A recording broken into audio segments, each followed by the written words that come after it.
जय हिंद साथियों, आप सभी का स्वागत करता हूं आप सभी के अपने चैनल टारगेट सिलेक्शन में। साथियों, आज के इस वीडियो में आप देखेंगे एसएससी जीडी का पूरा एक मॉक टेस्ट। जैसे कि एग्जाम में साथियों सबसे पहले हिंदी आएगी, फिर सामान्य ज्ञान आएगी, फिर मैथ और रीजनिंग के प्रश्न आपके सामने आएंगे। तो जैसा आपका साथियों रियल पेपर आएगा, बिल्कुल रियल पेपर की ही तरह साथियों मैंने ये पूरा मॉडल पेपर तैयार किया है। यानी कि यहाँ पर भी सबसे पहले हिंदी है, फिर उसके बाद सामान्य ज्ञान के 20 प्रश्न है, फिर उसके बाद मैथ और फिर साथियों रीजनिंग है। यानी कि चारों विषयों का संपूर्ण ज्ञान साथियों आज की इस वीडियो में आप लोग देखेंगे। तो आप अगर चाहते हैं कि सिलेक्शन होना, यानी कि एक सीट अपनी एसएससी जीडी में पक्की करना चाहते हैं, तो इन सभी सवालों के आंसर आपके मनोमस्तिष्क में स्टोर होने चाहिए। और मैथ और रीजनिंग को साथियों मैं आपको इस तरीके से समझाऊंगा कि बहुत कठिन कठिन सवाल भी आपको बहुत आसानी से समझ में आ जाएंगे। तो क्लास आपकी साथियों शुरू हो चुकी है और पहला प्रश्न आपकी स्क्रीन पर आ चुका है कि आंदोलन शब्द का समानार्थी शब्द क्या होगा। देखिए, आंदोलन को इसमें से और क्या कहा जा सकता है? आरोहण कहा जा सकता है? नहीं। उद्वेलन भी नहीं कहा जा सकता है साथियों, अभियान कह सकते हैं। हाँ, यानी कि आंदोलन का समानार्थी शब्द क्या होगा साथियों? अभियान होगा। तो जिनका आंसर यहां पर सी था बिल्कुल करेक्ट था। चलिए, अल्पज्ञ का साथियों विलोम यहां पर आपसे पूछा जा रहा है। तो अल्पज्ञ का मतलब क्या होता है? अगर बात करें अल्पज्ञ के विलोम की, अगर बात करें, ठीक है, तो क्या हो जाएगा? आप लोग यहां पर ध्यान रखेंगे, अल्पज्ञ का विलोम हो जाएगा सर्वज्ञ। यहां पर सर्वज्ञ लिखा होना चाहिए था। कैसे साथियों? इस प्रकार से जैसे मैंने यहां पर लिखा है। तो अल्पज्ञ का विलोम सर्वज्ञ और सर्वज्ञ का विलोम पूछे तो अल्पज्ञ आपको बताना है। हवा, वायु, पवन, समीर, मारुति, ये कैसे शब्द हैं? ये आपसे पूछा जा रहा है। देखिए, ये सारे के सारे ना एक दूसरे के पर्यायवाची हैं। यानी कि हवा को साथियों पवन भी कहेंगे, समीर भी कहेंगे, मारुति भी कह सकते हैं। तो ये सारे सारे बात करें तो ये समान अर्थी साथियों शब्द हैं, इसलिए आंसर आपका ऑप्शन नंबर डी के साथ जाएगा। छाती पर मूंग दलना, इसका मतलब साथियों क्या होता है? जानबूझकर दुख देना, रोज रोज परेशान करना, आंखों के सामने शरारत करना, या छाती पर चढ़कर परेशान करना। तो कहा जा सकता है साथियों छाती पर मूंग दलने का मतलब होता है जानबूझकर दुख देना। उसके बाद देखिए अगले नंबर का प्रश्न है कि जिसे पार करना कठिन हो, इसके लिए एक शब्द आपसे साथियों पूछा जा रहा है। साथियों अगर बात करें एसएससी जीडी एग्जाम में जिस प्रकार के प्रश्न आपसे पूछे गए थे पिछली बार, सेम अगर बात करें जैसा पेपर पिछली बार आपके लिए तैयार किया जा रहा था, जैसा तैयार किया गया था, वैसा ही साथियों मैंने इस बार आपके लिए तैयार किया है। और अगर ऐसा पेपर साथियों आ जाता है तो कितना स्कोर आपका रहता है ये भी आपको एक बार देखना है, ठीक है ना। तो जिसे पार करना साथियों कठिन हो उसको क्या कहा जाता है? तो उसको तो दुर्गम कहा जाता है। इसलिए आंसर आपका किस ऑप्शन के साथ जाएगा? ऑप्शन नंबर बी के साथ जाएगा। मुंह की खाना ये एक मुहावरा है और इस मुहावरे का मतलब क्या होता है साथियों? ये आपसे पूछा जा रहा है। बातूनी होना नहीं, अपमानित होना नहीं, अभिनंदित होना नहीं, पराजित होना साथियों ये कह सकते हैं साथियों मुंह की खाना, यानी कि हार जाना या पराजित होना। आंसर यहां पर जिनका डी है बिल्कुल करेक्ट भाई, बहुत बढ़िया, वेरी गुड क्लास। मधुर शब्द का सटीक विलोम आपसे पूछा जा रहा है। यानी कि मधुर का विलोम क्या लवण होगा? नहीं। ललित होगा? नहीं होगा। कूट होगा? नहीं। साथियों आपको ध्यान रखना है मधुर का विलोम क्या होता है? कटु होता है। और अगर आपसे कटु का विलोम पूछा जाए तो मधुर आपको बताना है। तो दोनों ही पॉइंट आपको साथियों ध्यान रखना है। उसके बाद देखिए अगले नंबर का प्रश्न है कि संविधान के किस अनुच्छेद में यह कहा गया है संघ की राजभाषा हिंदी होगी और लिपि देवनागरी होगी? तो ये साथियों मोस्ट इंपॉर्टेंट क्वेश्चन है। यानी कि आज के 20 प्रश्नों में से अगर सबसे इंपॉर्टेंट क्वेश्चन की बात करते हैं तो यही है। आप लोग एक अनुच्छेद याद रखेंगे, अनुच्छेद 343। अनुच्छेद 343 में क्या बात कही गई है? उसमें बात कही गई है कि जो संघ की राजभाषा होगी ना वो हिंदी होगी और लिपि साथियों क्या होगी? देवनागरी होगी। इसलिए आंसर आपका ऑप्शन नंबर ए के साथ जाना चाहिए। उसके बाद देखिए साथियों सही विकल्प का चयन कीजिए। यानी कि अंडे से उत्पन्न होने वाले को क्या कहा जाता है बताइए? तो अंडे से उत्पन्न होने वाले को पक्षी तो कहेंगे नहीं, स्वदेश भी नहीं कहेंगे, क्या कहेंगे साथियों? अंडज कहा जाएगा। ये आपको मालूम होना चाहिए, आपको याद रखना है कि अंडज साथियों किसे कहा जाता है? जो अंडे से उत्पन्न होता है। अंधा युग ये किसकी रचना है? अब आपसे पूछी जा रही है बताइए। तो ये साथियों किसकी रचना है? धर्मवीर भारती की साथियों ये रचना है। कौन सी? अंधा युग। ये आप लोग ध्यान रखेंगे। आंसर साथियों यहाँ पर आपका जो जाना चाहिए ना वो किसके साथ जाना चाहिए? ऑप्शन नंबर सी के साथ जाना चाहिए। उसके बाद देखिए शुद्ध शब्द यहाँ पर आपसे पूछा जाता है, बताइए। यानी कि उज्जवल साथियों किस प्रकार से लिखा जाता है बताने की कोशिश आप लोग करेंगे। साथियों अगर आप लोग चैनल पर नए हैं तो आप सभी लोग साथियों चैनल को सब्सक्राइब करके बेल आइकन पर क्लिक कर दीजिए, क्योंकि एसएससी जीडी का मॉक टेस्ट, पूरा मॉक टेस्ट हम लोग डेली देखते हैं।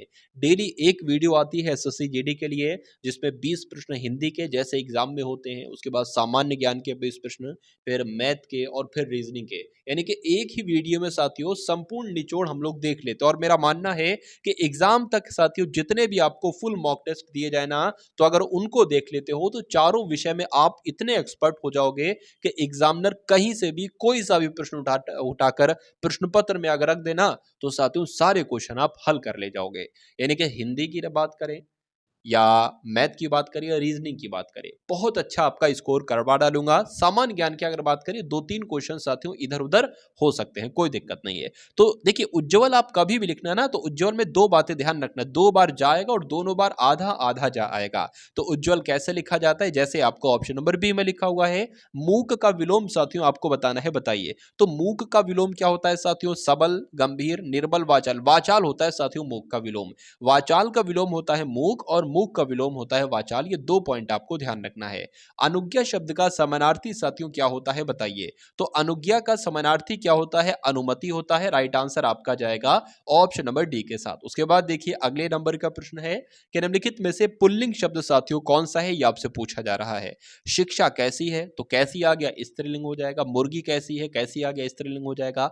हवा कैसी है, दही कैसा है, दही के साथ साथियों कैसा शब्द का इस्तेमाल करेंगे, और जिन शब्दों के साथ कैसा शब्द का इस्तेमाल करते हैं वो आपके साथियों पुल्लिंग शब्द कहलाए जाते हैं। तो आंसर जिनका यहां पर डी था तो बिल्कुल करेक्ट था। उसके बाद देखिए जिसकी बराबरी का दूसरा ना हो उसको साथियों क्या कहा जाता है, बताइए।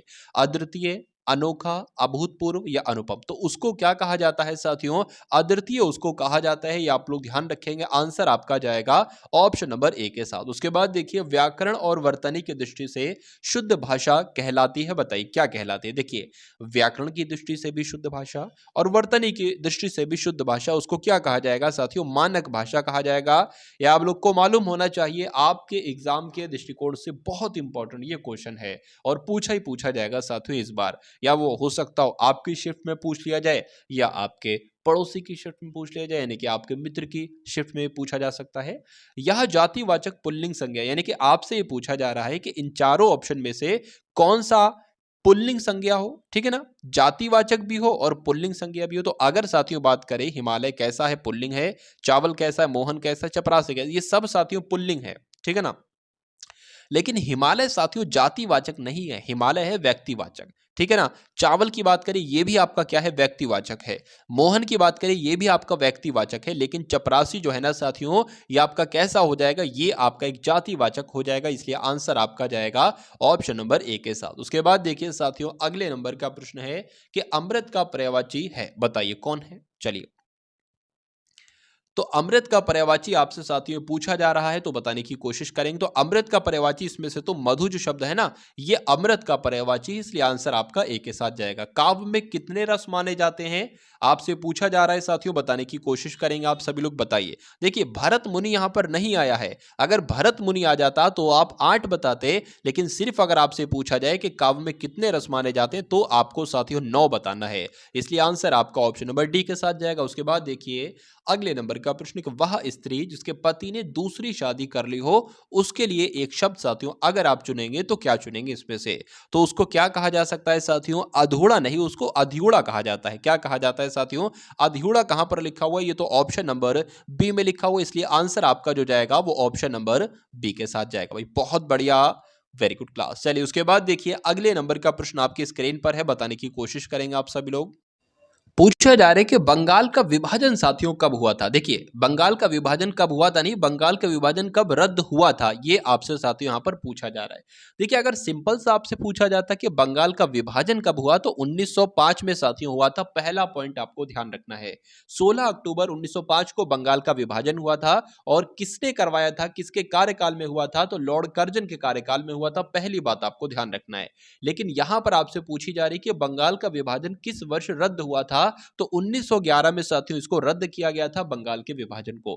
क्यों रद्द किया गया था, क्योंकि साथियों जो दिल्ली में दरबार आयोजन हुआ था ना, जैसे कि जो आपके इंग्लैंड के जो सम्राट थे जॉर्ज पंचम जिनका नाम था, ये असल में साथियों दिल्ली आ रहे थे। तो 1911 में साथियों बंगाल के विभाजन को रद्द कर दिया गया। या आप लोग ध्यान रखेंगे साथियों। इसलिए कुल मिला के अगर बात करें बंगाल का विभाजन पूछे कब हुआ था तो 1905, पूछे रद्द कब हुआ था तो 1911 में हुआ था।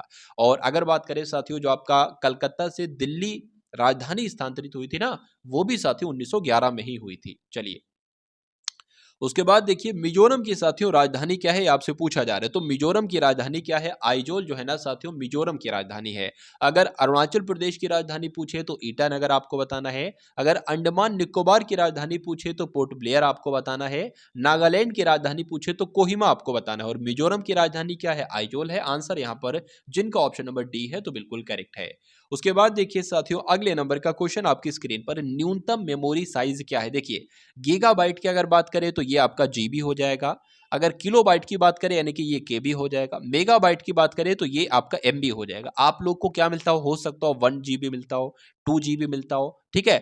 और या हो सकता हो साथियों 1 जीबी अगर आपको मिल रहा है तो 1024 एमबी वो कहलाएगा। और 1 एमबी में साथियों 1024 केबी होते हैं। तो इसमें से सबसे न्यूनतम की अगर बात की गई, सबसे कम कौन सा साइज है, वो तो किलोबाइट है यानी कि केबी है। तो आंसर आपका अगर है ऑप्शन नंबर बी के साथ तो बिल्कुल करेक्ट है। हीनयान तथा महानयान साथियों ये किस धर्म से संबंधित है, ये आपसे यहां पर पूछा जा रहा है। तो बताने की कोशिश करेंगे आप सभी लोग, बताइए।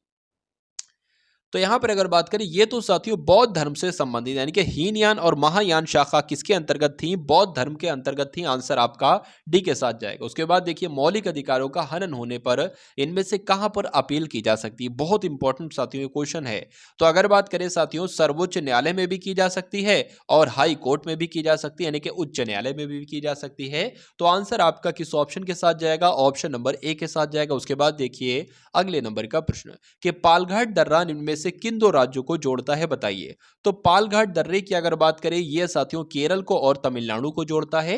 इसलिए आंसर आपका किस ऑप्शन के साथ जाएगा, ऑप्शन नंबर ए के साथ जाएगा। भारतीय संसद में साथियों क्या क्या सम्मिलित है, देखिए संसद की अगर बात करें, संसद के 3 अंग हैं। कौन कौन से, एक तो राज्यसभा है, दूसरी लोकसभा है और एक राष्ट्रपति है। तो साथियों आंसर आपका किस ऑप्शन के साथ जाएगा, ऑप्शन नंबर ए के साथ जाएगा। और जिनका आंसर यहां पर ए है तो बिल्कुल करेक्ट है। उसके बाद देखिए अगले नंबर का प्रश्न आपकी स्क्रीन पर है कि राष्ट्रीय स्तर पर हिंदी के बाद सबसे ज्यादा बोली जाने वाली दूसरी भारतीय भाषा कौन सी है। चलिए तो कौन सी है साथियों, आप लोग ध्यान रखेंगे साथियों, बंगाली है। क्या है, बंगाली है, यानी कि बांग्ला आपका राइट आंसर हो जाता है। और जिनका आंसर यहां पर ऑप्शन नंबर बी है तो बिल्कुल करेक्ट भाई, बहुत बढ़िया, वेरी गुड क्लास। चलिए साथियों मैं चाहता हूं कि कम से कम समय में आपके पास ज्यादा से ज्यादा और बेहतर से बेहतर कंटेंट पहुंच जाए, यानी कि लगभग 1 घंटा भी साथियों नहीं लगेगा मेरे हिसाब से। 1 घंटे के आसपास की टाइमिंग होगी और पूरा मॉक टेस्ट मैं आपको करवा दूंगा। चलिए, गाय के दूध का रंग हल्का पीला किसके कारण होता है, यह आपसे पूछा जा रहा है। तो आपसे यह साथियों क्वेश्चन बहुत एग्जाम में पूछा जाता है कि गाय के दूध का रंग हल्का सा पीला होता है, किसकी उपस्थिति की वजह से होता है। तो कैरोटीन की उपस्थिति की वजह से होता है। इसलिए आंसर आपका डी के साथ जाएगा। उसके बाद देखिए रंगास्वामी कप साथियों किस खेल से संबंधित है, आपसे पूछा जा रहा है। तो रंगास्वामी कप की अगर बात करें तो यह साथियों आपको ध्यान रखना है, हॉकी के खेल से संबंधित है। इसलिए आंसर आपका ऑप्शन नंबर ए हो जाता है। पृथ्वी अपनी धुरी पर किस दिशा में भ्रमण करती है। तो अगर आपसे साथियों ये प्रश्न पूछा जाए तो आप लोग ध्यान रखेंगे, पश्चिम से पूरब की दिशा की ओर साथियों भ्रमण करती है पृथ्वी। उसके बाद देखिए अगले नंबर का प्रश्न है साथियों, बहुत इंपॉर्टेंट क्वेश्चन है कि डीएनए संरचना का मॉडल इनमें से किसने दिया था। तो मेंडल ने, मार्गन ने, हरगोविंद खुराना ने या वॉटसन और क्रिक ने। तो यहां पर साथियों आंसर की अगर बात करें तो वॉटसन और क्रिक का नाम आपको ध्यान रखना है। क्यों, क्योंकि डीएनए संरचना का मॉडल किसने दिया था, वॉटसन और क्रिक ने ही दिया था। भारत का कौन सा राज्य सड़क मार्ग की लंबाई में प्रथम स्थान पर है। तो यहां पर साथियों क्या आपका राइट आंसर होगा महाराष्ट्र, आपके इस प्रश्न का बिल्कुल सही जवाब हो जाता है। सबसे पहले औद्योगिक क्रांति साथियों किस देश में आरंभ की गई, आपसे पूछा जा रहा है। तो यहां पर अगर बात करें सबसे पहले किस देश में औद्योगिक क्रांति शुरू की गई, तो इंग्लैंड में शुरू की गई, आपको ध्यान है। आंसर आपका ऑप्शन नंबर ए के साथ जाएगा।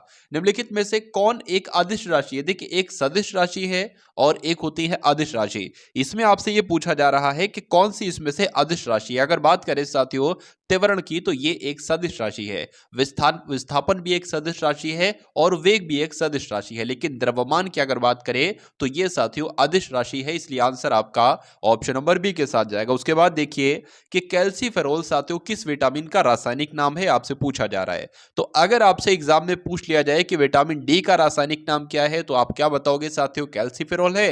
या एग्जाम में पूछ लिया जाए कि कैल्सीफेरोल किस विटामिन का रासायनिक नाम है, तो आपको विटामिन डी बताना है। तो दोनों ही पॉइंट आप लोग ध्यान रखेंगे। चलिए उसके बाद देखिए कि चाबी भरी घड़ी में संग्रहित होती है, यानी कि चाबी भरी जो घड़ी होती है उसमें कौन सी ऊर्जा संग्रहित होती है, ये आपसे पूछा जा रहा है साथियों, बताइए। तो कौन सी ऊर्जा होती है साथियों?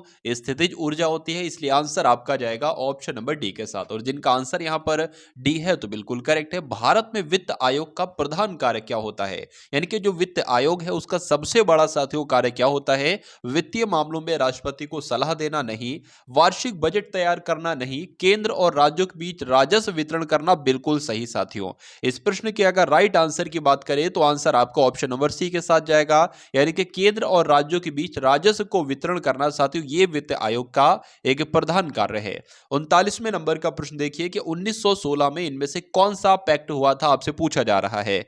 तो कौन सा पैक्ट हुआ था साथियों? लखनऊ पैक्ट हुआ था, ये आपको मालूम होना चाहिए, बहुत बार आपके एग्जाम में पूछा जा चुका है।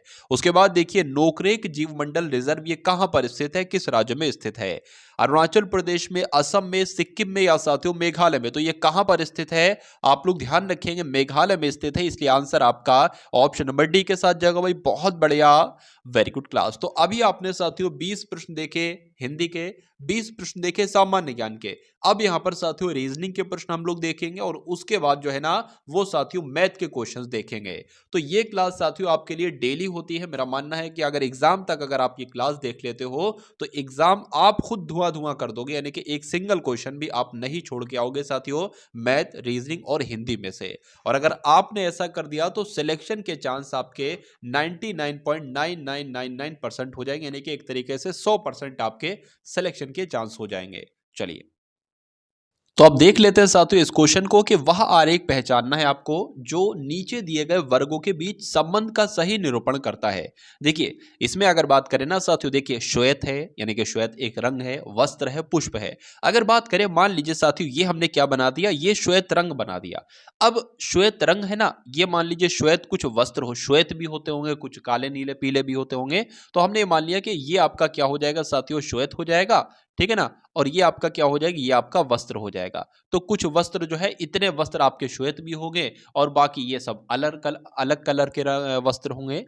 हम लोग मान लेते हैं साथियों पुष्प की अगर बात करें तो कुछ पुष्प भी सफेद होते हैं, तो ये आपका क्या हो जाएगा, पुष्प हो जाएगा। और बाकी कोई पुष्प और भी अलग अलग कलर के होते हैं, लाल वगैरह, ठीक है। तो ऐसा साथियों कहां पर आपको नजर आ रहा है, तो ऐसा तो आपको ऑप्शन नंबर ए में नजर आ रहा होगा और यही आपके प्रश्न का बिल्कुल सही जवाब है। और जिनका आंसर यहां पर ए था तो बिल्कुल करेक्ट था। अब उसके बाद देखिए यदि किसी सांकेतिक भाषा में ROSE को 6821 लिखा जाता है, CHAIR को 73456 लिखा जाता है और PREACH को 961473 लिखा जाता है, तो उसी सांकेतिक भाषा में SEARCH को किस प्रकार लिखा जाएगा, ये आपसे पूछा जा रहा है। देखिए साथियों कभी भी जब आपके सामने ऐसे बहुत तरीके के हो ना कि इसको ये लिखा जाता है, इस पूरे को ये लिखा जाता है, इस पूरे को ये लिखा जाता है और एक शब्द आपसे दे दे कि इसका कोड क्या होगा, तो SEARCH का कोड जो होगा ना साथियों वो इन्हीं सब में छुपा है।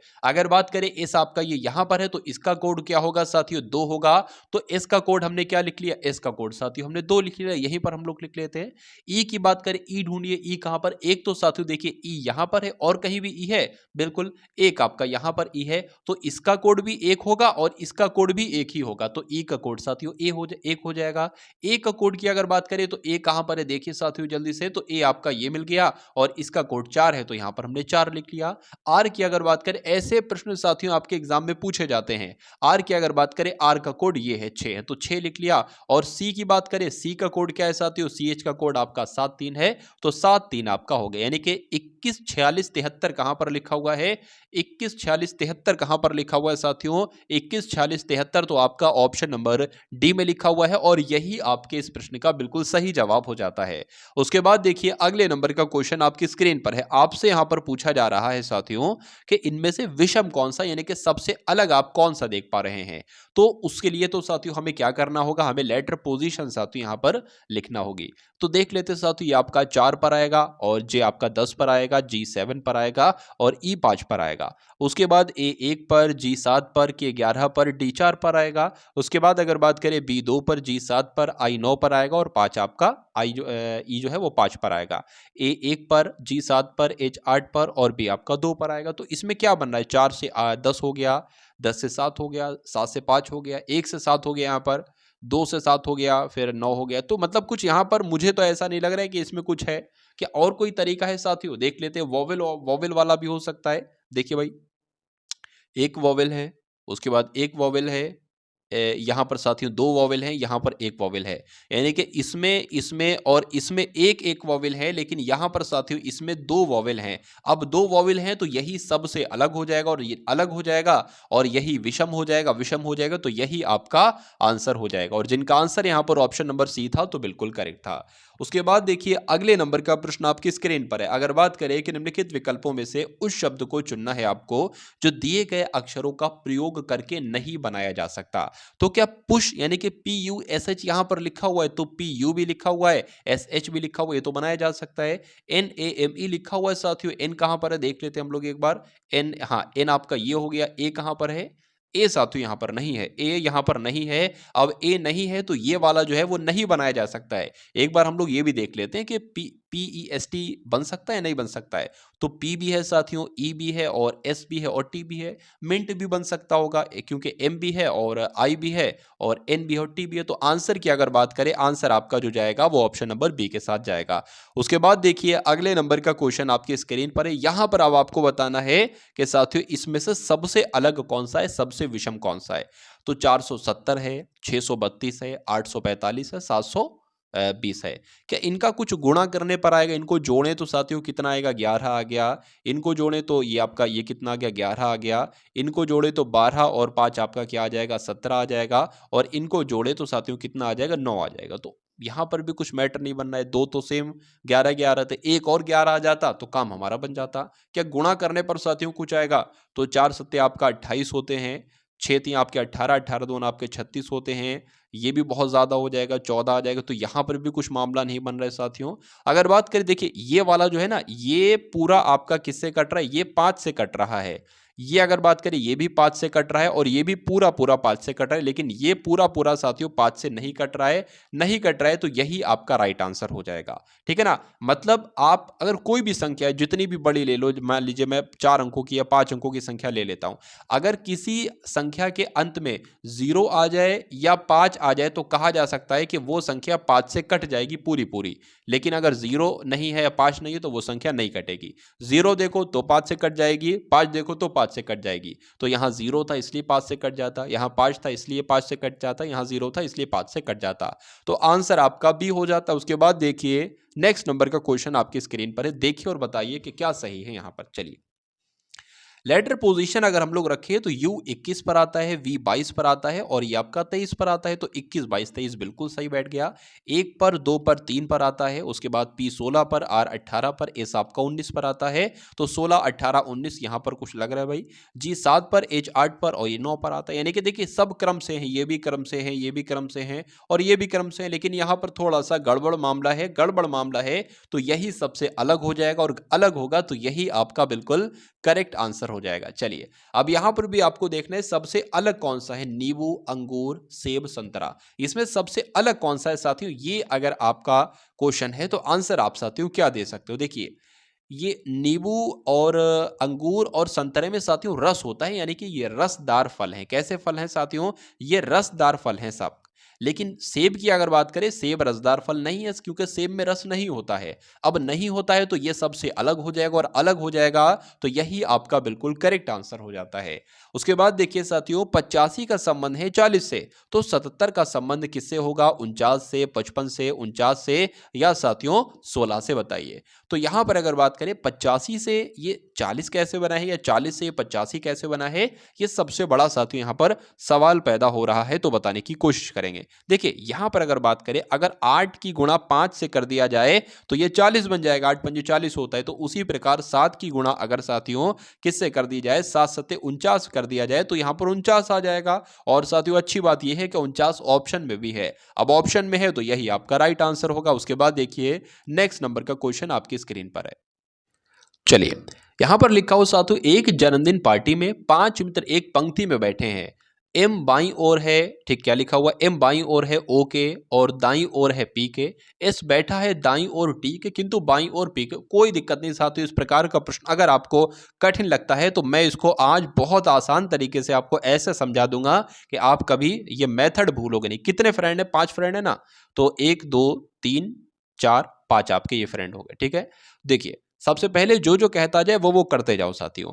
एम बैठा है बाईं ओर ओ के, यानी कि ओ मान लीजिए सपोज दैट हम यहां पर मान लेते हैं। कहां पर माने आप बताओ, कहीं पर भी हम मान सकते हैं, हम यहां पर मान सकते हैं, हम यहां पर मान लेंगे, ठीक है। ओ एम बाईं ओर बैठा है, यानी कि ओ का बायां किधर होगा, इधर। एम बाईं ओर है ओ के, तो एम के बाईं ओर एम बैठा है, बिल्कुल सही बात है। एम बाईं ओर है ओ के और दाईं ओर है पी के, यानी कि एम जो है दाईं ओर है किसके, पी के। तो यहां पर हम पी के दाईं ओर क्या हो गया, एम हो गया। अब हमने इधर एक्स्ट्रा लिया ना, तो हम ये वाला कट कर देंगे। अब इतना हमें समझ में आ गया। उसके बाद क्या लिखा हुआ है, एम बाईं ओर है ओ के, बिल्कुल हो गया, और दाईं ओर है पी के, एम की ही बात चल रही है, यानी कि पी के दाईं ओर है एम। उसके बाद लिखा हुआ है पी के, उसके बाद लिखा है एस बैठा है दाईं ओर टी के, यानी कि साथियों टी किधर है अभी नहीं पता, एस बैठा है दाईं ओर टी के। तो मान लीजिए साथियों टी हम यहां पर बना दें और टी के दाईं ओर बैठा है एस, एस हम यहां पर बना दें, ठीक है ना। उसके बाद लिखा है किंतु बाईं ओर है पी के। अब यहां पर मामला गड़बड़ाया, देखिए अब इसको हमें क्या करना पड़ेगा, डिलीट करना पड़ेगा। यहां पर मजबूरन अब हमें 2 पॉइंट बनाना पड़ेंगे साथियों, और इस 2 पॉइंट को कट करना पड़ेगा। क्यों, क्योंकि यहां पर पी भी आ गया। एस बैठा है दाईं ओर टी के, तो एस बैठा है साथियों दाईं ओर टी के, यहां पर आ जाएगा। टी के दाईं ओर बैठा है एस। उसके बाद क्या कहा गया है, लेकिन किंतु बाईं ओर है पी के, यानी कि एस जो है ये बाईं ओर बैठा है पी के। तो अब ये साथियों आपका पूरा सही होगा। कितने लोग थे, 1 2 3 4 5, 5 लोग हो गए। पूछा जा रहा है साथियों कि बीच में कौन बैठा है, तो 2 इधर के ये कट गए, 2 इधर के ये कट गए, बीच में कौन बैठा है साथियों, पी बैठा है। इसलिए आंसर आपका किस ऑप्शन के साथ जाएगा, ऑप्शन नंबर साथियों ए के साथ जाएगा, जिसमें आपका पी लिखा हुआ है। उसके बाद देखिए अगले नंबर का क्वेश्चन आपकी स्क्रीन पर है कि भारत आम, यानी कि भारत का संबंध जैसे आम से है वैसे न्यूजीलैंड का संबंध किससे है, केले से है, अंगूर से है, कीवी से है, या साथियों सेब से। देखिए हमें इतना पता है कि भारत का अगर राष्ट्रीय फल की बात करें तो आम है, तो न्यूजीलैंड का साथियों राष्ट्रीय फल क्या है, इतना भी हमें पता है साथियों, कीवी है। तो आंसर आपका किस ऑप्शन के साथ जाएगा, कीवी के साथ जाएगा। उसके बाद देखिए अगले नंबर का क्वेश्चन आपकी स्क्रीन पर है। चलिए अब उसके बाद देखिए 10 क्वेश्चन साथियों यहां पर आप देख पाए रीजनिंग के, और 10 क्वेश्चन हम लोग मैथ के देखेंगे, ठीक है। बहुत सारे ऐसे भी फुल मॉक टेस्ट मैंने तैयार किए हैं जिसमें 80 प्रश्न है टोटल, लेकिन आज की इस मॉक टेस्ट में वीडियो बहुत ज्यादा लंबी ना हो जाए, इसलिए मैं यहां पर 60 क्वेश्चन साथियों आपके लिए लाया। चलिए, और अब उसके बाद देखेंगे साथियों मैथ का पहला प्रश्न है कि यदि एक नगर की जनसंख्या 64,000 है और उसमें 10% वार्षिक वृद्धि हो रही है, तो 3 वर्षों के बाद उस नगर की जनसंख्या कितनी हो जाएगी। जैसे कि आज मान लीजिए किसी नगर की जनसंख्या 64,000 है, 10% वार्षिक वृद्धि मतलब हर साल उसमें 10% बढ़ जाती है। जैसे कि मान लीजिए 2021 में साथियों 100 जनसंख्या थी, कितनी, 100 जनसंख्या थी, तो 2022 में कितनी जनसंख्या हो जाएगी, इसका जब 10% बढ़ेगा ना तो 10 बढ़ जाएगी, यानी कि साथियों 110 हो जाएगी। फिर उसके बाद 2023 में कितनी जनसंख्या हो जाएगी, अब इसका 10 बढ़ जाएगी। अच्छा, इसका 1/110 का 10% कितना होगा साथियों, अगर बात करें तो 11 होगा, 10 नहीं होगा। तो 11 होगा, अब कितनी बढ़ जाएगी, 110 है, 120, 121 हो जाएगी। तो ये पॉइंट जो मैंने यहां पर आपको समझाया है वो आपको साथियों ध्यान रखना है। अब यहां पर अगर बात करें अभी जनसंख्या साथियों कितनी है, अभी जनसंख्या है 64,000, ठीक है। पहले साल जनसंख्या बढ़ी 10%, यानी कि 110% जनसंख्या हो गई, सिंपल सा लिख देंगे। उसके बाद साथियों जनसंख्या कितने बढ़ी, दूसरी बार मान लीजिए अब ये जनसंख्या हमें मिल गई 10% बढ़ के, अब दूसरी साल भी तो 110 ही तो हो जाएगी साथियों, ठीक है, 10% बढ़ेगी यानी कि 110 हो जाएगी। अब इसकी 110 हमें लिखना है तीसरी साल की, तो इस तरीके से आप करेंगे साथियों। अगर आपके सामने लिखा होगा 10% है या 20% लिखा होता तो 120 120 120 करते। 3 साल लिखा है तो इसलिए हमने इसको 3 साल ऐसे करके किया, ठीक है ना। तो अब इसको कैलकुलेट करा लो साथियों, 3 वर्ष के बाद उस नगर की जनसंख्या कितनी हो जाएगी वो आपका निकल जाएगा। ये 2 जीरो से ये 2 जीरो कट जाएंगे, इस 1 जीरो से ये 1 जीरो कट जाएगा, इस 1 जीरो से ये 1 जीरो, और एक ये जीरो, एक ये जीरो, और नीचे को 2 जीरो। अब बचा क्या साथियों आपके पास, अब आपके पास बचा 64 गुणा 11 गुणा 11 गुणा 11। हमें इतना पता है कि 11 की गुणा 11 से करते हैं तो 121 आता है, और 121 की गुणा 11 से करते हैं तो 1331 आता है। एक बार आप देख भी ले सकते हो, एक बार मैं आपको दिखा भी दे देता हूं। चलिए, बिल्कुल 1331 आपका आ गया। अब 1331 की गुणा किससे कर लो, 64 से साथियों कर लो। तो 4 एकम 4 आपका हो जाएगा, 4 तियां 12 हो जाएगा, 4 तियां 12 और 1 13 हो जाएगा, 4 एकम 4 हो जाएगा और एक आपका कितना हो जाएगा साथियों, 5 हो जाएगा। उसके बाद 6 की बात करें, 6 एकम 6, 6 तियां 18 हो जाएगा। ठीक है, 6 तियां 18, 6 तियां 18 और 1 19 हो जाएगा, 6 एकम 6 और 1 7 आपका हो जाएगा। अगर इसको साथियों जोड़ें तो 4 8 11 आपका ये 15 और 8 यानी कि 85 184 का किसी ऑप्शन में है तो बिल्कुल है साथियों, आंसर आपका जाएगा ऑप्शन नंबर सी के साथ। और जिनका आंसर यहां पर ऑप्शन नंबर सी है तो बिल्कुल करेक्ट है। उसके बाद देखिए अगले नंबर का क्वेश्चन आपकी स्क्रीन पर है। चलिए, यहां पर है 23 है, 32 है और 4 है और 15 इसका महत्तम समावर्तक आपको निकालना है। देखिए, अगर यहां पर महत्तम समावर्तक यानी कि मासा ना लिखा होता, अगर यहां पर साथियों लघुत्तम समावर्तक लिखा होता यानी कि लासा, तो हम क्या करते हैं साथियों, ये भी तो सवाल बन सकता है, बिल्कुल बन सकता है। तो हम यहां लिखते हैं 23, यहां पर लिखते हैं हम 32, यहां पर लिखते हैं हम 4 और यहां पर लिखते हैं साथियों हम 15। ठीक है ना। और इसको साथियों क्या करते हैं, सबसे पहले यहां पर साथियों 2 से इसको हम लोग करवाते। अब 2 से जो जो कट रहा है ना वो हम कट कर देते और ऐसे ही लिख देते, ये कट रहा है, ये कट रहा है और ये 15 ऐसे लिख देंगे। फिर अगर कुछ 2 से कट रहा है तो 2 से कट करेंगे, फिर उसके बाद 3 से कट करेंगे, 4 से कट करेंगे, अंत तक मतलब हम उसको कट करते रहते हैं। लासा में ये किया जाता है, लेकिन मासा में साथियों ऐसा नहीं किया जाता है, बिल्कुल इसका अपोजिट होता है। मासा में क्या किया जाता है मैं आपको बता दूं। देखिए, मासा का आज आपका प्रश्न है, कल आपका लासा का ले आऊंगा। ठीक है, तो वो भी आपको सही प्रॉपर तरीके से समझा दूंगा। अच्छा, मासा में क्या किया जाता है, मासा में क्या किया जाता है कि एक बार आपको मौका दिया जा रहा है कि आप सब कट कर लो। अगर दो मान लीजिए मैंने यहां पर लिखा है तो 2 से आपका ये भी कट हो, ये भी कट हो, ये भी, लेकिन ऐसा है नहीं यहां पर। तो एक संख्या अगर मैं आपको बता दूं, एक एक ऐसी संख्या है जो साथियों एक बार में सब कट हो जाएंगे, लेकिन कितने बार आएगा, वही बार आ जाएगा साथियों, कोई दिक्कत नहीं है। तो कुल मिला के साथियों कहा जा सकता है कि 23, 32, 4 और 15 का जो मासा साथियों बन सकता है वो एक बन सकता है। इसलिए आंसर आपका जाएगा ऑप्शन नंबर ए के साथ। चलिए, उसके बाद देखिए कि एक व्यक्ति मोटरसाइकिल से 150 मीटर की दूरी 25 सेकंड में तय करता है, उसकी चाल क्या होगी।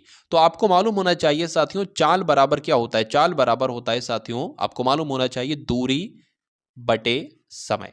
दूरी बटे समय है। जैसे कि मान लीजिए आप कहीं जा रहे हैं और आप किस स्पीड से चल रहे हैं, नॉर्मली आप 60 किलोमीटर प्रति घंटा के समय से चल रहे हैं और आप चाहते हो कि मैं वहां 2 घंटे में पहुंच जाऊं।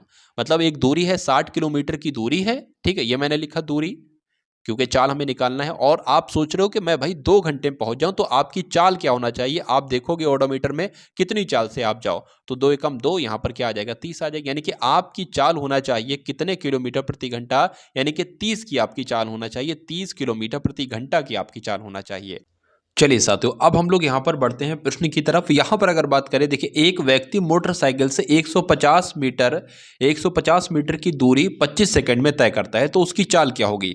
तो यहाँ पर साथियों चाल बराबर क्या होता है, चाल बराबर होता है साथियों दूरी, चाल बराबर होता है दूरी बटे समय। अब यहाँ पर दूरी कितनी बताई गई है साथियों, यहाँ पर दूरी बताई गई है 150 मीटर की और यहाँ पर समय कितना है, तो 25 सेकंड का समय है। लेकिन एक बात यहाँ पर साथियों मैं आपको बता दूं कि किलोमीटर प्रति घंटे में आंसर आपको निकालना है। ठीक है ना। तो इसको भी किलोमीटर प्रति घंटे में हमें सबसे पहले बदलना होगा। जब देखिए, अब यहाँ पर पहली बात आपको ध्यान रखनी, जब मीटर प्रति सेकंड को किलोमीटर प्रति घंटे में बदलना हो तो उसको किससे गुणा कराएंगे, 18/5 से गुणा कराएंगे। लेकिन अगर कभी किलोमीटर प्रति घंटे को सेकंड प्रति मीटर प्रति सेकंड में बदलना हो तो 5/18 से गुणा कराएंगे, सीधा सा साथियों है। चलिए, यहां पर अगर बात करें, 5 एकम 5 हो जाएगा आपका, 5 तियां 15 हो जाएगा, 0 हो जाएगा। 5 छंग आपका 30 हो जाएगा, 5 पंजे 25 हो जाएगा। 18 छंग कितना होता है साथियों, 18 पंजे 90 होता है और साथियों 108 होता है। ठीक है ना। 108 बटे कितना हो जाएगा साथियों, 5 हो जाएगा। अब इसको कट कर लेते हैं, 5 दूना आपका 10 हो जाएगा, 5 एकम 5 हो जाएगा, 3 बचेगा ना, पॉइंट लगेगा तो 0 बढ़ेगा और 5 छंग आपका 30 हो जाएगी। यानी कि साथियों चाल क्या निकल कर आई, 21.6 किलोमीटर प्रति घंटा साथियों चाल निकल कर आई और यही आपका बिल्कुल राइट आंसर हो जाता है। उसके बाद देखिए अगले नंबर का क्वेश्चन आपकी स्क्रीन पर है, देखिए और बताइए राइट आंसर यहां पर क्या होगा। किसी वर्ग के विकर्ण की लंबाई a है, ठीक है ना। किसी वर्ग के विकर्ण की लंबाई a सेंटीमीटर है, निम्नलिखित में से कौन सा वर्ग के क्षेत्रफल को निरूपित करता है। अच्छा, वर्ग क्या होता है? वर्ग आपका ये होता है, ये मैंने यहां पर बना दिया वर्ग। वर्ग वो होता है साथियों जिसकी आमने सामने की भुजाएं बराबर होती हैं। अगर मान लीजिए ये क्या है, अगर ये एक है तो ये भी एक होगा, और ये भी एक होगा, और ये भी एक होगा। खैर अच्छा, किसी वर्ग का विकर्ण क्या होगा? वर्ग तो मैंने आपको बता दिया क्या होता है, वर्ग ये होता है। वर्ग का विकर्ण क्या होता है? विकर्ण मतलब जो ऐसे टेढ़ी करके ये लाइन खींची होती है, ये होती है विकर्ण। विकर्ण की लंबाई कितनी दे रखी है? विकर्ण की लंबाई दे रखी है साथियों a, ठीक है ना। और अगर बात करें ये क्या है, ये एक भुजा ही तो है, ये भी एक भुजा है, ये भी एक भुजा है, ये भी एक भुजा है, ठीक है। तो उसके बाद कहा जा रहा है कि वर्ग का क्षेत्रफल निरूपित कीजिए, यानी कि वर्ग का क्षेत्रफल कितना होगा। तो साथियों क्षेत्रफल बराबर क्या होता है, एक तरीके से अगर बात करें तो जो क्षेत्रफल होता है ना, अगर जो भुजा है, मान लीजिए इस भुजा की लंबाई साथियों 5 सेंटीमीटर है, तो भुजा का क्या कर दो, स्क्वायर कर दो, यानी कि भुजा का वर्ग ही साथियों क्या होता है, क्षेत्रफल होता है। तो सबसे पहले हमें भुजा हम ज्ञात करें ना, अगर हमें भुजा ज्ञात हो गई, यानी कि इसकी लंबाई हमें मालूम पड़ गई, तो हम क्षेत्रफल निकाल लेंगे, भुजा का स्क्वायर कर देंगे, क्षेत्रफल निकल आएगा। यहां पर साथियों लिखा हुआ है कि विकर्ण की लंबाई कितनी है, a सेंटीमीटर है, ठीक है भाई। तो अच्छा, विकर्ण की लंबाई का एक सूत्र भी होता है साथियों, क्या? विकर्ण की लंबाई का, विकर्ण की लंबाई, विकर्ण की लंबाई का साथियों सूत्र क्या होता है, a√2 होता है, ठीक है ना, a√2 होता है साथियों।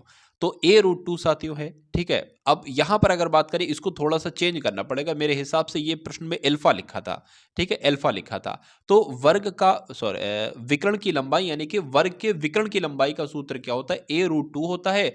और विकर्ण की लंबाई यहां पर कितनी दे रखी है, अल्फा दे रखी है, यानी कि अल्फा बराबर साथियों क्या हो जाएगा, a√2 हो जाएगा, ठीक है, a√2 हो जाएगा अल्फा। इतना बात आपको साथियों समझ में आ गई होगी। तो अगर बात करें साथियों, ये a है, और a क्या होता है, a ही एक तरीके से भुजा होता है। तो a हम निकाल सकते हैं, बिल्कुल निकाल सकते हैं। a बराबर क्या हो जाएगा, अल्फा जैसे लिखा था वैसे लिखा जाएगा, √2 है, √2 इसके नीचे आ जाएगा, √2 आपका इसके नीचे आ गया। यानी कि अब हमें a समझ में आ गया, ये a क्या है, a क्या होता है साथियों, भुजा होती है। मैंने आपको बताया था भुजा निकाल लो, उसका स्क्वायर कर दो, वो आपका क्षेत्रफल हो जाएगा। भुजा तो हमारे पास निकल कर आ गई है। a बराबर अल्फा/√2, a बराबर अल्फा/√2 हो जाएगा, a बराबर अल्फा/√2 हो जाएगा।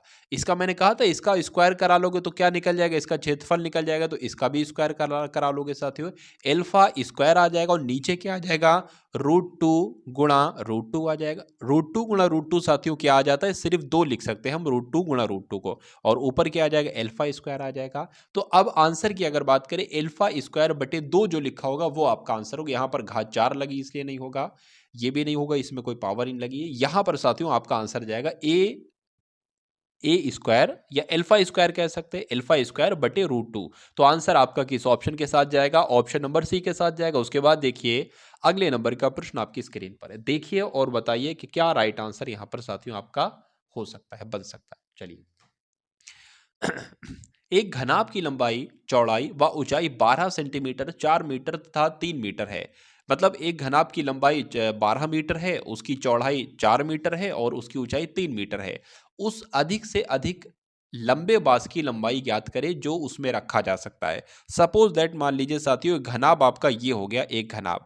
इसमें कहा गया है कि इसमें सबसे लंबे तरीके से हम बांस कैसे रखेंगे। जब हम इस प्रकार से कुछ बांस को रखेंगे तभी तो ये सबसे लंबा हो पाएगा। अगर ऐसे रख देंगे तो थोड़ी ना लंबा होगा, ना ऐसे रख देंगे तब भी लंबा नहीं होगा। अगर इस शेप में रखेंगे ऐसे करके, तो वो सबसे लंबा बांस कहलाएगा। यानी कि अधिक से अधिक लंबे बांस की लंबाई ज्ञात कीजिए, यानी कि आपको विकर्ण ज्ञात करना है, एक तरीके घनाभ का विकर्ण आपको ज्ञात करना है।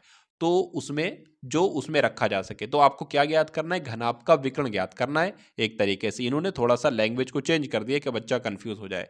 तो घनाभ का विकर्ण आपको ज्ञात करना है। अगर प्रश्न में ये लिखा होता कि घनाभ का विकर्ण बताइए, तो आप क्या करते, तब भी आप यही करते, और तब भी आप यही करेंगे। आप क्या करोगे साथियों, घनाभ का विकर्ण ज्ञात करने का सूत्र जो होता है, लंबाई स्क्वायर प्लस ऊंचाई स्क्वायर प्लस चौड़ाई स्क्वायर, ये होता है। अब अगर बात करें साथियों, यहाँ पर अंडर रूट ले लिया हमने, लंबाई स्क्वायर, लंबाई कितनी है, 12 है, 12 का स्क्वायर कराओगे 144 आ जाएगा। ऊंचाई कितनी है साथियों, ऊंचाई जो भी है 4 का स्क्वायर आएगा कुल मिला के, तो आपका कितना हो जाएगा, 16 हो जाएगा, ठीक है ना। एक सेकेंड, 16 आपका हो जाएगा। ऊंचाई देख लेते कितनी, ऊंचाई आपकी वैसे 3 है, कोई दिक्कत नहीं है। 3 का अगर स्क्वायर कराओगे तो 9 हो जाएगा। अब इन सबको साथियों क्या करो, इन सबको जोड़ लो। तो 4 और 6 आपका कितना हो जाएगा, 10 हो जाएगा। 10 और 9 आपका 19 हो जाएगा। 1 कैरी लग जाएगा। 1 और 1 2 हो जाएगा। 2 और 4 आपका 6 हो जाएगा। और यहाँ पर साथियों कितना हो जाएगा, आपका 1 हो जाएगा। 169 की अगर बात करें तो ये तो 13 का स्क्वायर होता है। यानी कि अंडर रूट में क्या आ जाएगा साथियों, 13 गुणा 13 हो जाएगा। यानी कि 13 की 13 से गुणा करोगे तो 169 आएगा।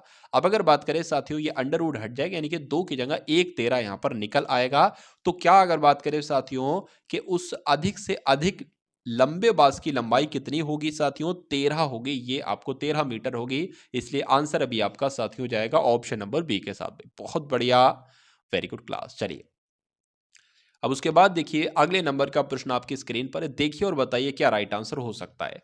अगर बात करें ये बटे में है, यानी कि 2.6 का स्क्वायर है ये, माइनस 2.356 का स्क्वायर है, बटे क्या है 0.288 है। मैं इसको सही तरीके से साथियों एक बार लिख देता हूँ, यानी कि 2.644 का होल ऑफ स्क्वायर, ठीक है, होल ऑफ स्क्वायर माइनस क्या, फिर क्या 2.356 का होल ऑफ स्क्वायर, ठीक है, बटे में साथियों क्या है, बटे में है 0.288 है। इसको आपको सरल करना है, कैलकुलेट करना है। देखिए अगर हम इसको a मान ले पूरे को तो a स्क्वायर हो जाएगा ये, माइनस इसको b मान ले तो ये क्या हो जाएगा, b स्क्वायर हो जाएगा। यानी कि अगर बात करें a square minus B square बराबर क्या होता है साथियों, a प्लस बी होता है और a माइनस बी होता है। ये आपको मालूम होगा, बचपन में आपने बहुत पढ़ा होगा।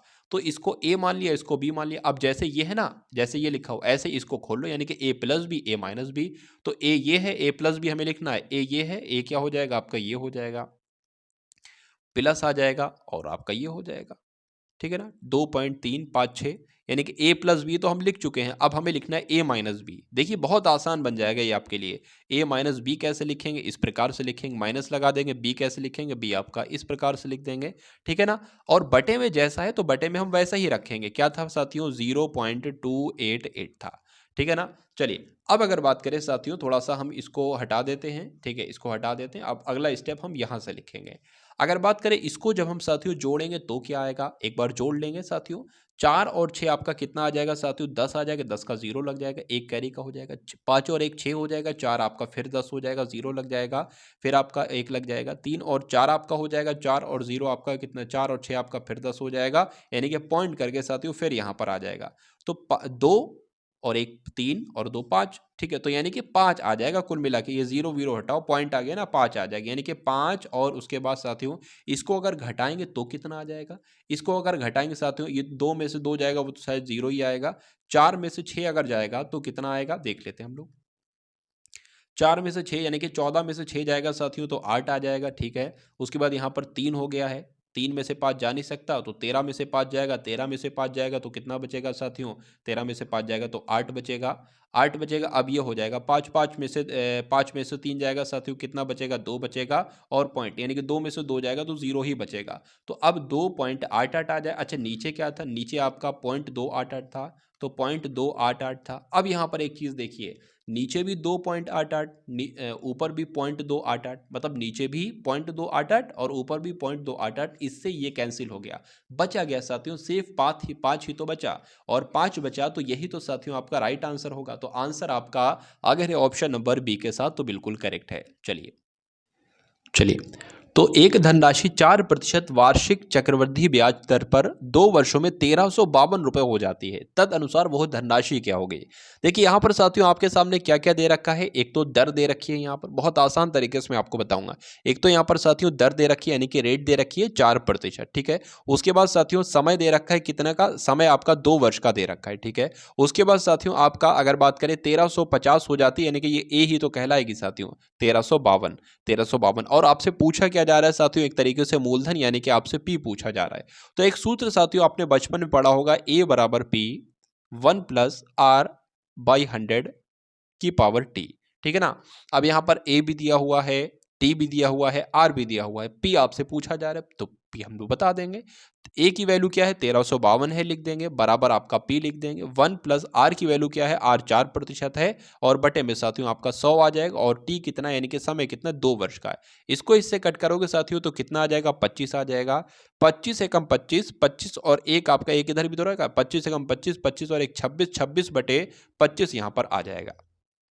यानी कि अब आपके सामने जो बनेगा 1352 बराबर पी, ठीक है, गुणा 26/25। 2 बार लिखना है साथियों हमें, क्यों? क्योंकि स्क्वायर लगा हुआ है।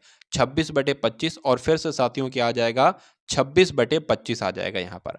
अब अगर साथियों बात करें, देखिए अब बहुत आसान तरीका, पी ज्ञात करना है तो पी एक तरफ कर लो और ये बाकी चीजें एक तरफ कर लो। पी बराबर 1352 है ना, ये 25 इसकी गुणा इससे हो जाएगी, ये 25 इसकी गुणा इससे हो जाएगी, बटे में क्या आ जाएगा, 26 गुणा 26 आ जाएगा। तो ये हम लोग एक बार सही तरीके से साथियों लिख लेते हैं, ठीक है ना। तो कैसे साथियों लिखेंगे, अगर बात करें तो 1352 गुणा 25 गुणा 25 बटे में क्या आ जाएगा साथियों, 26 गुणा 26 आ जाएगा। ये क्या है, ये पी के बराबर है, सब ये पी के बराबर है। अब अगर बात करें साथियों, 13 दूना आपका 26 होता है, 13 एकम 13 हो जाएगा, जीरो लग जाएगा, 13 13 चक्कू आपका 52 हो जाएगा, 13 चौका आपका 52 हो गया, ठीक है ना। 13 कम 13, 13 दूना आपका 26 हो जाएगा, फिर इसको कट करेंगे, 13 पंजे 65, 13 छंग 78, 13 सत्ते 13 अट्ठे 104, तो 13 अट्ठे 104 हो गया। इस 2 से कट होगा साथियों, ये 4 रह जाएगा, इस 2 से कट होगा साथियों, ये आपका 2 रह जाएगा। तो अब बचा क्या साथियों, 25 गुणा 25 बचा, और साथियों आपका कितना बचा, आपका साथियों 2 बचा। तो 25 की 25 से कराओगे साथियों क्या होगा, कितना होता है, 625 होता है, और 625 की 2 से कराओगे साथियों क्या होगा, 1250 हो जाएगा। ये आपको ध्यान रखना है, 625 साथियों, 600 आपके कितना हो जाएंगे, 1200 हो जाएंगे, और 25 25 आपके 50 हो जाएंगे। तो कितनी धनराशि है साथियों, 1250 धनराशि है। आंसर आपका ए के साथ जाएगा। उसके बाद देखिए अगले नंबर का प्रश्न आपके स्क्रीन पर है कि 5000 पर 2 वर्षों के चक्रवृद्धि ब्याज और साधारण ब्याज का अंतर क्या होगा, तद अनुसार ब्याज की दर 8% है, बताइए। देखिए एक सूत्र होता है साथियों, कभी भी आपसे पूछा जाए कि 2 वर्ष के चक्रवृद्धि ब्याज और साधारण ब्याज का अंतर क्या होगा, तो 2 वर्ष का चक्रवृद्धि ब्याज और साधारण ब्याज का अंतर होता है PR² बटे 100 का स्क्वायर, 100 का स्क्वायर। तो P की वैल्यू क्या दे रखी है, 5000 दे रखी है साथियों। उसके अलावा R की वैल्यू क्या दे रखी है, R की वैल्यू यहाँ पर क्या दे रखी है, 8% दे रखी है। 8 के ऊपर स्क्वायर आ जाएगा, यानी कि 8 गुणा 8 आ जाएगा। उसके बाद साथियों 100 गुणा 100 आ जाएगा, 100 के ऊपर स्क्वायर लगा ना, तो 100 गुणा 100 आ जाएगा। इन 2 जीरो से ये 2 जीरो कैंसिल हो जाएंगे, इस 1 जीरो से ये 1 जीरो कैंसिल हो जाएगा। 5 एकम 5, 5 दूना 10 हो जाएगा, 2 एकम 2, 2 चौका आपका 8 हो जाएगा। तो 4 अट्ठे कितने हो जाएंगे साथियों, 4 अट्ठे आपके कितने हो जाएंगे, 32 हो जाएंगे। क्या 32 ऑप्शन में है, तो बिल्कुल है, आंसर आपका ऑप्शन नंबर ए के साथ जाएगा। उसके बाद देखिए साथियों अगले नंबर का क्वेश्चन आपकी स्क्रीन पर है, देखिए और बताइए राइट आंसर। चलिए साथियों यहां पर अगर बात करें, एक स्कूल में 180 छात्रों का औसत भार कितना है, 50 किलोग्राम है, और लड़कों का औसत भार 60 किलोग्राम है और लड़कियों का 45 किलोग्राम है। स्कूल में लड़कों और लड़कियों की संख्या क्या है। इस प्रश्न की अगर बात करें, बहुत सारी किताबों में इसका बहुत लेंथी तरीका लिखा हुआ है, लेकिन साथियों ऑप्शन की मदद से अगर आप इसको करेंगे ना, तो बहुत जल्दी और बहुत आसानी तरीके से कर लेंगे। यानी कि कंपैरिजन की अगर बात करें, जो किताब में इसका सॉल्यूशन लिखा है बहुत कठिन लिखा है, आप नहीं समझ पाओगे, लेकिन मैं आपको इसको थोड़ा सा आसान भाषा में समझाता हूं कैसे। पहली वाली लाइन में लिखा है कि एक स्कूल में 180 छात्रों का औसत भार कितना है, 50 किलोग्राम है। यानी कि कहा जा सकता है साथियों क्या, कि 180 छात्रों का साथियों औसत भार कितना है, 100, हाँ कितना है, सॉरी सिर्फ 50 किलोग्राम है। तो अगर बात करें 180 छात्रों का कुल वजन कितना है, तो 18 पंजे 90 होता है, और 2 जीरो लगे हैं तो वो 2 जीरो लग जाएंगे, यानी कि 180 छात्रों का कुल वजन जो है वो साथियों 9000 किलोग्राम है। कितना है, 9000 किलोग्राम है, 9000 किलोग्राम ही तो होगा। एक स्कूल में 180 छात्रों का औसत भार 50, यानी कि देखा जाए हर एक बच्चे का भार 50 किलो है, तो 180 बच्चों का भार कितना होगा, 9000 किलोग्राम होगा। अब उसके बाद लिखा है कि लड़कों का औसत भार जो है ना, लड़कों की अगर बात करें, लड़कों का बॉयज का अगर साथियों औसत भार जो है वो कितना है, 60 है, और गर्ल की अगर बात करें, गर्ल का औसत भार कितना है साथियों, तो 45 है। स्कूल में लड़कों और लड़कियों की संख्या ज्ञात कीजिए। अगर हम मान लेते हैं साथियों, मान लेते हैं कि अगर साथियों 80 ये क्या है, 80 लड़कों का भार है, 80 लड़कों की संख्या है, और लड़कियों की संख्या कितनी है, 100 है। यानी कि हम साथियों लड़कों की संख्या कितनी है, 80 मान लेते हैं, और यहां पर लड़कियों की संख्या कितनी है, 100 मान लेते हैं। अब अगर बात करें, ये लड़के हैं ना, 80 लड़कों का औसत भार कितना है, 60 है, तो 80 लड़कों का कुल वजन कितना हो जाएगा, 8 छंग आपका कितना होता है, 6 छंग 36, 6 48, यानी कि 4800 हो जाएगा। और लड़कियों की अगर बात करें तो इनका 4500 हो जाएगा। यानी कि ये लड़कियों का कुल वजन है, ये लड़कों का वजन है। क्या इन दोनों को जोड़े तो क्या 9000 आ रहा है, नहीं आ रहा है साथियों, नहीं आ रहा है ना। तो जब नहीं आ रहा है तो ऑप्शन नंबर बी का हम इस्तेमाल करेंगे। अब एक बार फिर से मैं यहाँ पर लिख लेता हूँ। 180 छात्र थे जिनका औसत वजन साथियों 50 किलोग्राम था, टोटल वजन था इनका 9000 किलोग्राम। बी को अगर लेते हैं, यानी कि अगर बात करें साथियों, मान लेते हैं लड़कों की संख्या 65 है और इसमें दे रखा है कि 65 की अगर बात करें तो लड़कों का औसत वजन 60 है। लड़कियों की अगर बात करते हैं साथियों, 115 लड़कियों की संख्या है और लड़कियों का औसत वजन की बात करें तो 45 है। यानी कि साथियों कहा जा सकता है कि अगर 65 की गुणा 60 से कराएंगे तो हमें लड़कों का कुल वजन मिल जाएगा। 115 की गुणा 45 से कराएंगे, टोटल वजन हमें मिल जाएगा लड़कियों का। लड़कों का कुल वजन, लड़कियों का कुल वजन, अगर इनको जोड़ेंगे, अगर 9000 आए तो यही हमारा आंसर होगा बी। देख लेते हैं साथियों, 6 पंजे आपका 30 हो जाएगा, 6 पंजे 30 हो जाएगा, ठीक है ना, 3 लग जाएगा, 6 चंग 36 और 3 आपका कितना हो जाएगा, 39 हो जाएगा।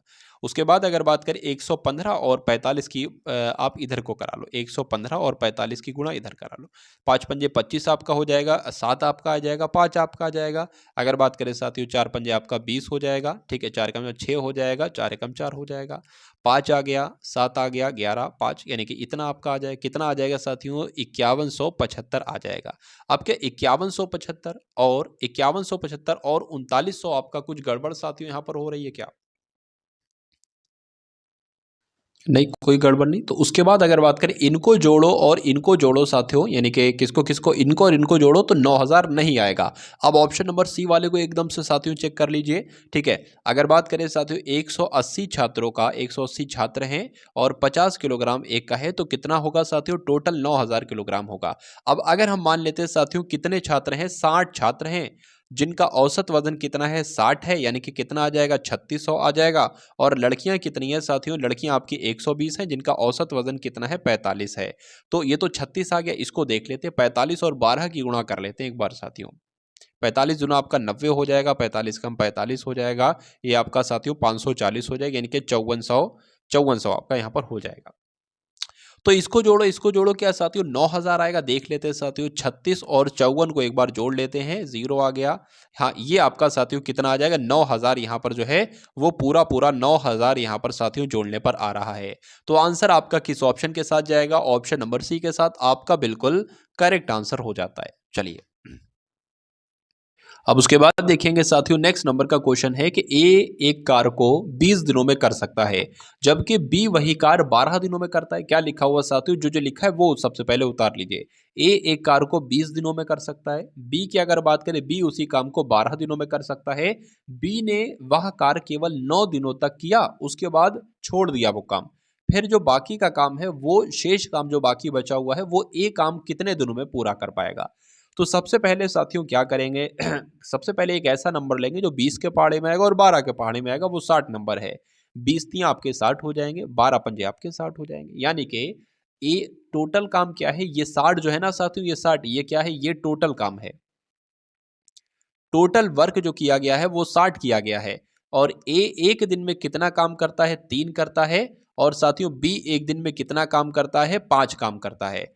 तो अगर बात करें, इसमें कहा गया है कि बी ने कार्य केवल 9 दिन तक किया, यानी कि 5 एक दिन का कार्य करता है बी, और 9 दिनों तक उसने काम किया, तो यानी कि बी ने टोटल 45 काम किया। अब टोटल काम है 60 और बी ने टोटल काम 45 किया है, यानी कि 15 काम बचा है। अब जब 15 काम बचा है और ए इसको पूरा करता है और ए एक दिन में 3 काम करता है, तो जब बचा हुआ काम 15 है और ए एक दिन में 3 काम करता है, तो जाहिर सी बात है इसको 5 दिन लगेंगे शेष काम को करने के लिए।